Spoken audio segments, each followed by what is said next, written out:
Kundi la waasi la M23 limetangaza Jumatatu uamuzi wa kuondoa wanajeshi wake kwa hiari kutoka mji wa Uvira ulioko mashariki mwa Jamhuri ya Kidemokrasia ya Kongo, mji ambao lilidai kudhibiti wiki iliyopita.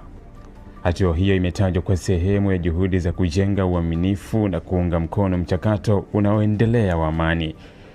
Katika taarifa iliyotolewa jana Jumatatu Disemba 15 mwaka 2025, Corneille Nangaa, kiongozi wa kisiasa wa muungano wa AFC unaojumuisha makundi ya kisiasa na kijeshi yanayoshirikiana na M23, alisema uamuzi huo umechukuliwa kufuatia maendeleo ya hivi karibuni katika mchakato wa amani wa Doha.